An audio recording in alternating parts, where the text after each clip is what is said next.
बेहद मशहूर और मकबूल शायर फैज़ अहमद फैज़ का तराना हम देखेंगे, हम आपके लिए लाए हैं। साथ लाए हैं अब बैनुल अक़वामी शोहरत याफ्ता शायर मुरादाबाद की शान जनाब मंसूर उस्मानी साहब को। चंद कलामात आप सुनेंगे जनाब मंसूर उस्मानी साहब की ज़बानी, और बाद में हम आपको वो तराना सुनाएंगे जो इस वक्त दुनिया में तहलका मचाए हुए।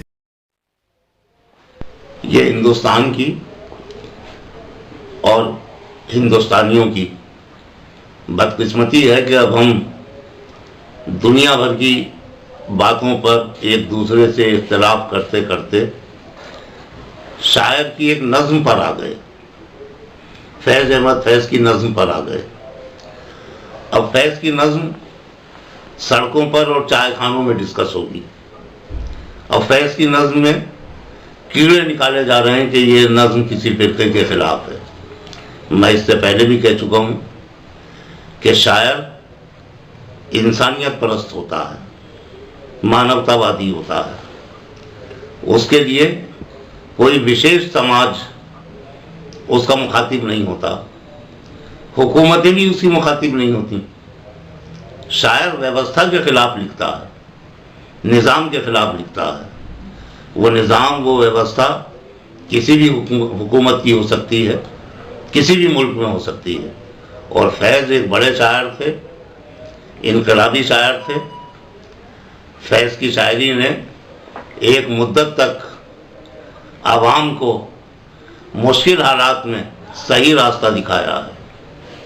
और फैज़ की ये नज़्म किसी के ख़िलाफ़ नहीं है, ये व्यवस्था के ख़िलाफ़ है।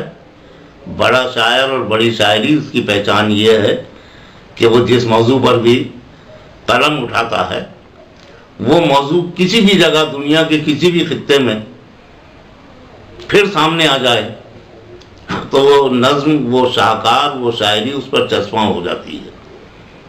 यही फैज़ की नज़्म का हाल हिंदुस्तान में है।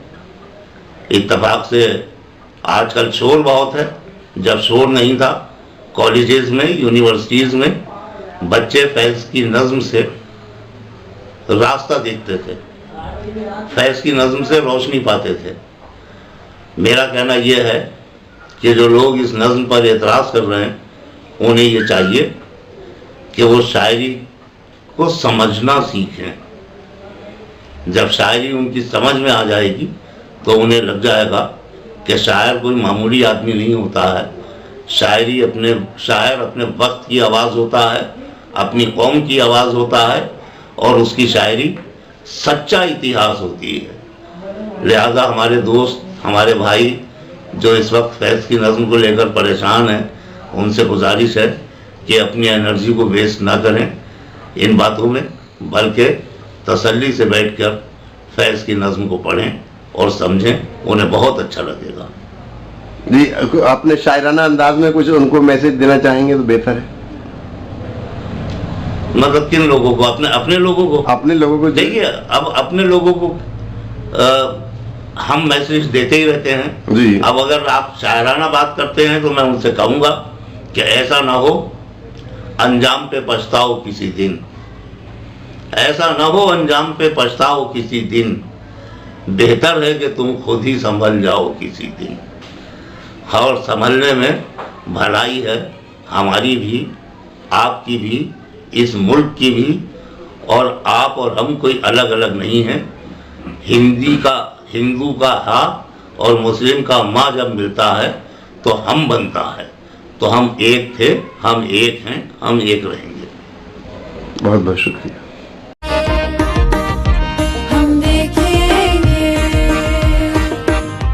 लाजिम है कि हम भी देखेंगे, हम देखेंगे, हम देखेंगे, हम भी देखेंगे वो दिन के जिसका वादा है, जो लौहे अज़ल में लिखा है। हम देखेंगे, हम भी देखेंगे, हम भी देखेंगे, हम भी देखेंगे जब जुल्मों सितम के कोहे गरा रूही के तरह उड़ जाएंगे, हम देखेंगे। भी देखेंगे। हम महकूमों के पांव तले ये धरती धड़ धड़ धड़केगी।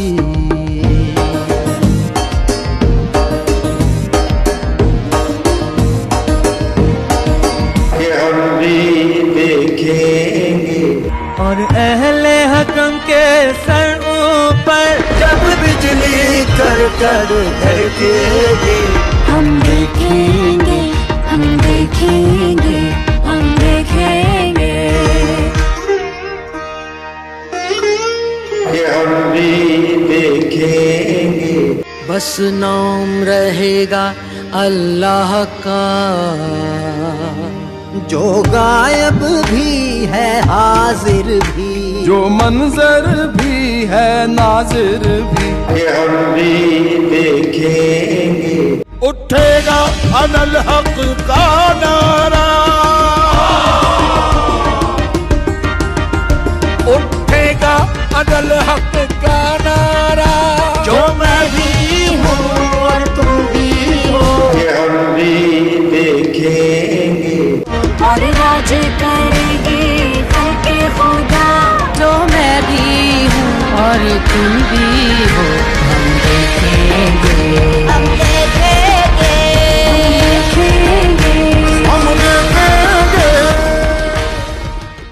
किसी भी तख्लीक को समझने के लिए ये ज़रूरी है कि सबसे पहले तो हम उस ज़बान से वाकिफ़ हों जिस ज़बान की तख्लीक पर हम बात कर रहे हैं। दूसरी बात ये कि हमें उस शख्स के नफ्सियात को समझने की कोशिश करनी चाहिए और उस तख्लीक की रूह को समझने की कोशिश करनी चाहिए, जिसमें उतरकर वो नज़्म या वो गज़ल या वो तख्लीक जो है वो मंज़र आम पर आई है।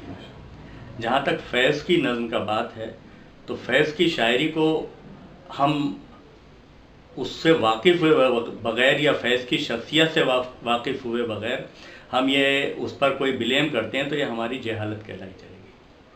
असल बात यह है कि फैज़ को लोग नहीं जानते और उस ज़बान से भी लोग अब वाकिफ़ नहीं हैं जिस ज़बान में वो बात की गई है।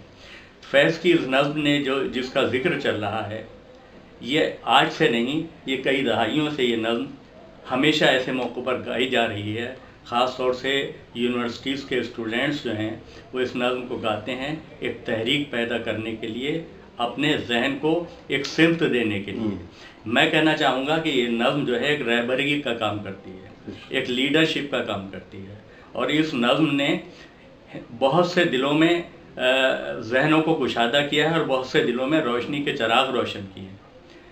आज इस नज़्म के ऊपर अगर किसी किस्म का तनाज़ा है तो ये बहुत अफसोस की बात है। और मैं फिर ये कहूँगा कि वो लोग जो इस बात से वाकिफ़ ही नहीं है कि नज़्म किन हालात में कही गई थी, किन लोगों के लिए कही गई थी, वो अपनी लाइल्मी की बुनियाद पर इस पर एतराज़ कर सकते हैं। वरना हकीकत यह है कि शायर ने कभी न घरों को जलाने का सबक दिया, न कभी दिलों को तोड़ने की बात कही, बल्कि हम लोग जिगर के शहर वाले हैं और जिगर का एक शेर जो है वो सारे अदबी दुनिया की तरफ से नुमाइंदगी करता है शायर की सोच की। और उन्होंने कहा था कि उनका जो फ़र्ज़ है वो अहले सियासत जाने, मेरा पैगाम मोहब्बत है जहाँ तक पहुँचे। दरअसल यही वो पैगाम है जो शायरी से हमेशा मिलता रहा है।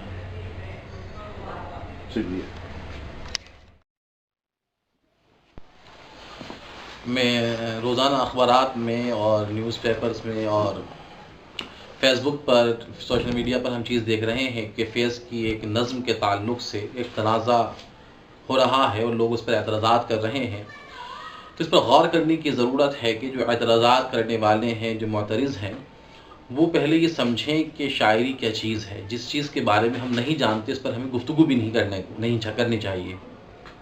और जिस ताल्लुक़ से हमें इल्म ही नहीं है, हम उस पर क्यों बात कर रहे हैं।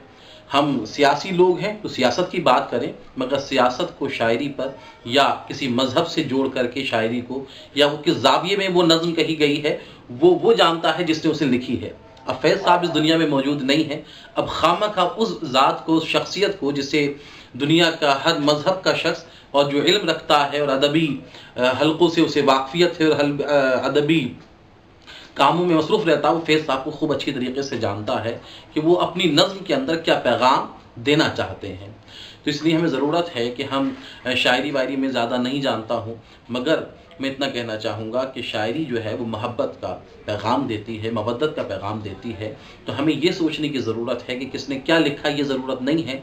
हमें ये ज़रूरत है कि किन चीज़ों से आपसी मोहब्बत और आपसी भाईचारा कायम हो सकता है। मैं दुआ करूँगा कि अल्लाह करीम हमारे मुल्क में अमन सुकून अता फ़रमाए और आपसी भाईचारा अता फ़रमाए।